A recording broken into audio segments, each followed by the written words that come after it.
Respected viewers, मैं आज diabetes के मतलब बात करना चाहता हूँ कि दिस इज़ दैट डिजीज़, और ये नामराद मर्ज वो है जिसमें 1/3 population of Pakistan is suffering. और ये नामराद मर्ज अंदर से इंसान को घुन की तरफ चाटने लगता है, खाने लगता है और डिज़ोल्व करने लगता है हमारी बॉडी को, हमारे तमाम आर्गन्स को अफेक्ट करता है, आँखों को, कानों को, पाँव को, सर को, तमाम नर्व्स को। और इसकी रीजंस पे मैं रोशनी डालूंगा। इसके बुनियादी वजह तो ये 2-3 हैं कि इसमें पहले तो इंसुलिन रेजिस्टेंस पैदा होती है सेल्स में, इसको एक्सेप्ट ना करने के इंसुलिन। और इंसुलिन के बगैर हमारे तमाम सेल्स जो हैं, ह्यूमन सेल्स जो हैं, उनमें हमारी खुराक जो भी हम लेते हैं, न्यूट्रिशन लेते हैं, खाना पीना है हमारा, वो जज़ब नहीं हो सकता। इंसुलिन की पख लगानी है, वो पेंक्रियाज ने प्रोड्यूस करनी है। और जब ये इंसुलिन रेजिस्टेंस होता है तो जो मेन रीजंस है वो ओवर वर्किंग ऑफ हमारे जो इंसुलिन बनाने वाले सेल्स हैं, दैट इज बीटा सेल, वो इंसुलिन इनफ नहीं बनाते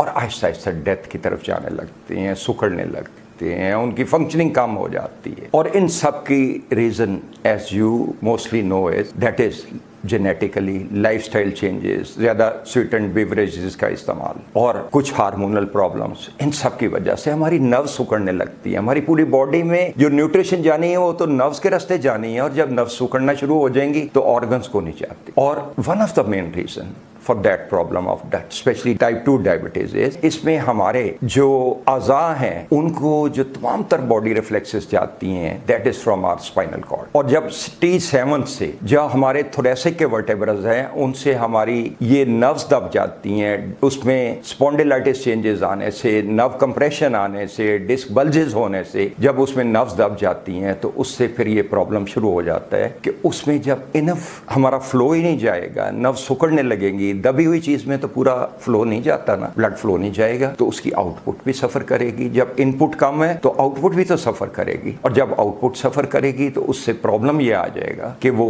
enough beta cells, enough insulin नहीं बना सकेंगे। और ये बड़ी वजह, सिर्फ इस वजह से आप डॉक्टर के पास जाते हैं, वो बाहर से देना शुरू कर देते हैं आपको insulin in the form of tablets और इंजेक्शंस। और मेन रूट कॉज जो है दैट रिमेन्स कंप्रेस्ड, और उस पे दबाव बरकरार रहता है, और अल्टीमेटली जो पेंक्रियाज हैं वीक होते जाते हैं, और जब वीक हो जाएंगे तो फिर आपकी बॉडी सफर करेगी रूट कॉज जब तक दूर नहीं करे। तो उसको रूट कॉज करने का बेस्ट तरीका है इलाज, that is without medicine and without any operation, that is through chiropractic treatment. हम इसकी एडजस्टमेंट करते हैं इन वर्टेब्रास की, तमाम तर बॉडी के जो हमारे 24 वर्टेब्रास हैं, 23 डिस्क हैं, इनकी डिस्क बल्जेस जो आ जाती हैं, डिस्क प्रोट्रूजन आ जाती है, डिस्क कंप्रेशन आ जाती है नर्व्स पे, उस पे वर्टेब्रास जब कंप्रेस कर दे को तो उसकी वजह से जो प्रॉब्लम आता है, जो पेन्स आती हैं या पेंक्रियाज अफेक्ट होते हैं, उन सब का इलाज बगैर दवाइयों के, बगैर ऑपरेशन के हो सकता है। अल्लाह ताला हमेशा आपको सेहतमंद रखे। कोई ऐसी तकलीफ हो इब्तिदा में स्पेशली जब पता चले तो डू रेफर अस, डू